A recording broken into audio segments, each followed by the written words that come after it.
Hi guys, Chris TV. Welcome back to my channel again guys. Today's video guys, i-flex ko lang yung ating mga tab at mga alaga dito sa aking bahay guys. Dito tayo sa labas. Today is Wednesday guys, August 28. So ito ang aking mga tab sa kalsada. 1, 2, 3, 4, 5 yan guys. Dalawang patong, dalawang hilera yan. Yan, dito to guys, sa tabi lang ng kalsada. Mga kapitbahay ko. Dito guys, yung aking mga, dinidisplay ng mga binibinta ng mga fish. Ito guys, yan. Ito, mayroon tayo ditong hybrid, yung sinasabi nga nilang chops. Pero sa akin kasi hybrid ang tinatawag ko nito kasi nga, galing sila sa solid strains na crossbreeds, ABM tsaka RDSS. Mayroon tayo dyan swordtail. So yan, mga pay dirt natin guys. So ito sa labas to guys, may pinto lang, bali may lang siya, still mating baga dito. So naglagay tayo dito at wala namang nakalagay dyan, bakante. So naisipan kong, dati kasi dito guys, nagtayo ako dito ng bigasan, kaso medyo hindi rin nag-succeed kasi nga pagka marami ng bigasan doon sa labas sa palengke, dito naman looban. So kung hindi ka man nagpapautang, wala ka rin customer. Pag nagpautang ka naman, masyado naman tayo mahirapan maningil. So minabuti ko na lang na in-stop guys, kasi gusto ko sana maglibang pero na-stress ako doon. So tinigil ko na lang para hindi na tayo mahirapan maningil. Yan, ito yung aking bahay guys, yan. Actually nagagalit na yung anak ko kasi guys, balak niya na sana itong ipa-tiles. Ang problema ko dito yung mga fish ko guys. So sabi ko nga sa kanila, wait lang nila kasi nga pag nakatapos naman yung isang estudyante, may estudyante pa kasi ako guys, sa third year college pa yung aking bunso. So ito muna ang libang-libangan ko. Yan, bukod sa ating SSS na inaasahan, nag-file na tayo ng sa SSS.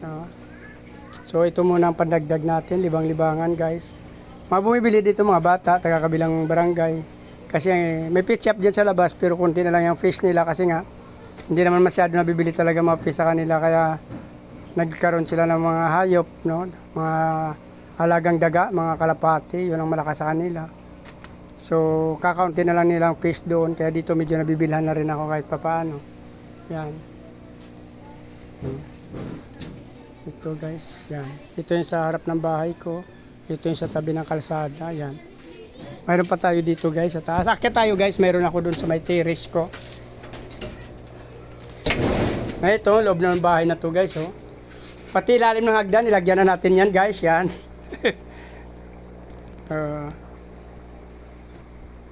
Actually, lang na to, libang-libangan natin at the same times, kung sabi nga nila pag medyo, kung saan ka masaya, doon ka na. So medyo masaya naman tayo dito. Dati kasi nagtitinda ako ng bigas. So nahirapan ako doon kasi kung hindi ka magpautang, hindi ka naman talaga actually mabibilan. So marami tayong pinagbigyan na umutang naman, pero sad to say kasi na medyo nahirapan tayo maningil. So minabuti natin stop yung ating bigasan at laylo tayo. So fish ng ating inalagaan guys. Diba, dadaanan natin yung aking mga yung aming Persian cat ng anak guys, yan 4. Padidi. Yan guys, tatlo yung nakagaya sa kanyang kulay, 3 white, isang gray. Hello, kumain na? Yan yung Persian cat ng aking anak guys. Dito guys, may mga fish pa tayo dito, mangilan-ngilan yan. Ito yung ating mga, yan yung ating mga plants, yan guys. Dito guys. Yan yung ating ibang plants, yan. Saka mga fish. Dito guys, mayroon ditong breeder dyan sa ilalim. Pero pangalawa, pangatlo, saka mga yan, mga plants na yan guys. Aquatic plants yan. Dito tayo guys sa terrace ko guys, yan.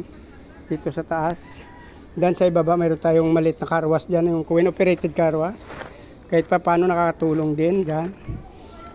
Dito naman yung aking ibang mga fish. Guys, yan. Yan. Ito lang. Ito yung sistema ng mga ano ko guys. Napalibutan ako ng aking mga alagang isda, yung aking bahay. Baba pa tayo guys, meron tayo doon sa likod, pakikita ko sa inyo. Bababa na naman tayo guys, ito yung aking hagdan.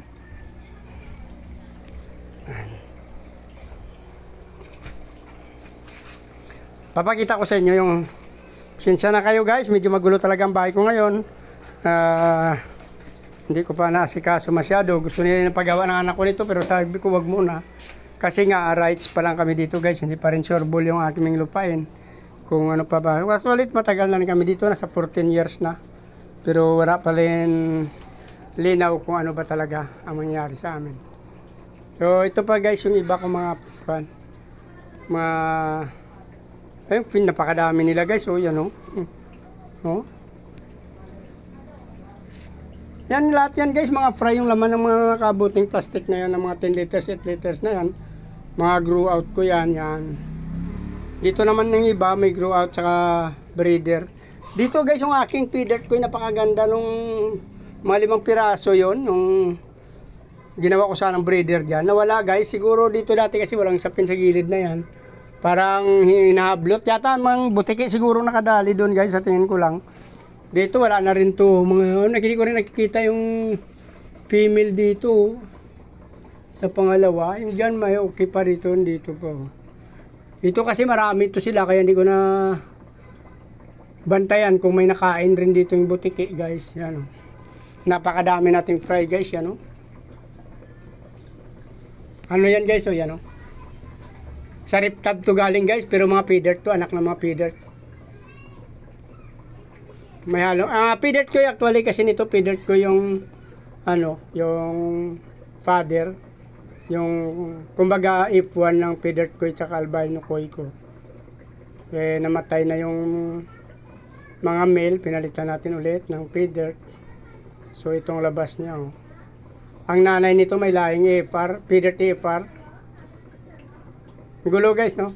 Ibig ko sabihin yung feeder at FR, pinag-cross bridge ko nung namatay yung male ng aking FR, feeder ang pinalit natin, nanganak sila, tapos yung anak nun guys, F1 ang tawag doon, binread natin ulit, ito na yung F2 nila oh.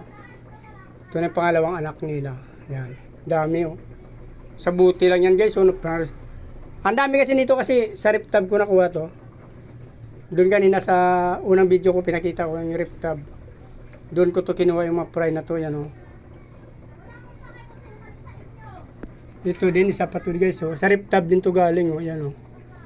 Pangalan, dami. Sinsya na kayo guys, hindi naman makita kasi makakapal na yung mga plants dyan. Pag may call guys, kinukuha natin kasi wala itong pinapatay niyo yung ating mga plants. Yan, oh. Dami natin guys, fry, oh. Yan, oh. Ito guys, may mga fry to guys. Yan. Yan, oh. May mga fry tayo dyan. Sa mga buti na yan, mababa dyan 10 guys pataas. Ito, to, 3 lang at laman ito, isang 1 liter na to. Yan. Kasi yung malalaki dito na nakuha natin na feeder koi, ganda-ganda nun. Nilagay ko dito guys, 5 piraso. Kinain ng butiki na wala na. Kaya mga fry guys, ang dami oh. Ang dami natin guys. Lahat yan guys, mga grow out na yan oh. Mga fry yan, tapos pinapalaki ko na lang dyan. Since wala na akong space, dyan ko na lang sila palalakihin. Dito iba yun, ang anak na rin guys oh. Breeder to guys, ng anak na. Ano ba yung lahi na to? Yung ating tiger musik, ang bilis mga anak guys, oh. Pang-4 niya na yata yan, yun, pang-5. Yun, oh. Yung meron na naman ako nakita ng mga fry, yung dami, oh. Ang ganda nito kasing musik na to, kasi kahit matagalan mo, hindi sila kumakain. Ganda, oh, yan, oh. Tagal na yan guys, oh. Mayroon na kasi tayo na harvest niyan. Musik, ito yata, musik, yan, oh, musik, oh. Tiger musik, oh, yan. Yan, oh. Pero itong isa, nagtataka ako, tiger musik. Pero parang blue ang kulay niya. Hindi ko alam kung saan siya nakakuha ng ganyang kulay. Ito tiger musik pa guys. O yan o. Yan, 18 naman piraso. Nandiyan yan o. Iba-ibang na ito guys. Mga feeder ko. Nilalagyan natin ng name tag yan kasi para hindi ako malilito. Medyo alam mo na, medyo may ina, minsan na memory ko kaya nakalimutan ko anong strains, anong fry, anong anak. Kaya nilalagyan natin yan. Ayan, may mga name yan. Yan. Tapos may date sila kung kailan sila pinanganak. Guys, nilalagyan natin. Name, tsaka date of birth, tsaka quantity kung ilang piraso. Yan, konti lang pala dyan, 6.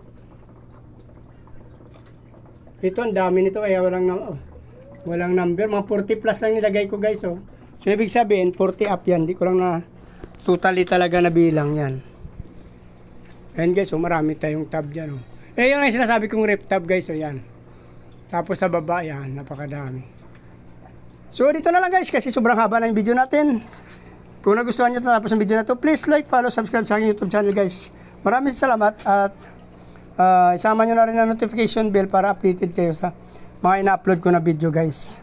Actually ngayon lang tayo nakapag video naman ulit guys, pag-upload kasi nga medyo tinamad tayo ng mga ilang araw dahil nga busy rin ako sa aking pag-renew ng aking restro sa motor. Yung nagka-problema yung aking SSS guys, simulang May, wala na akong natanggap, May, June, July, August, 4 months. Pero actually guys, ano naman nila yan, pag naayos na, kasi iba-ibang problema yung na-encounter ko doon simula nung nag-online guys. Yung una, walang thumb mark, mga mali-mali yung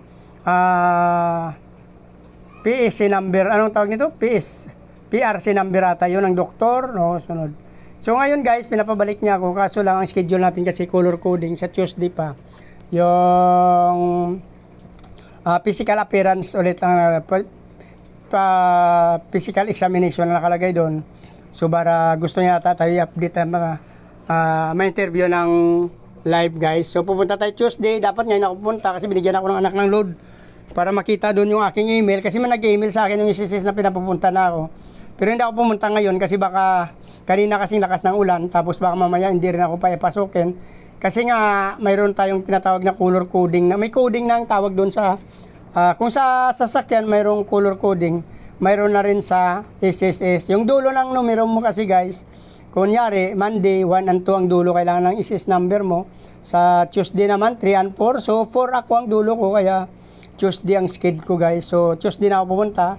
Pag Wednesday naman, 1, 2, 3, 4, 5, 6. Pag Thursday naman, 7, 8. Pag Friday, 9, 0. Parang sa sasakyan lang din, ay mga dulo ng plate number natin. Coding din tayo ngayon sa lahat na branch ng SSS pag nag-walk-in ka guys. So, dito na lang. Pag-follow nyo na rin aking Facebook page, Chris Molino. Maraming salamat at mabuhay kayo hanggang gusto nyo. Bye-bye!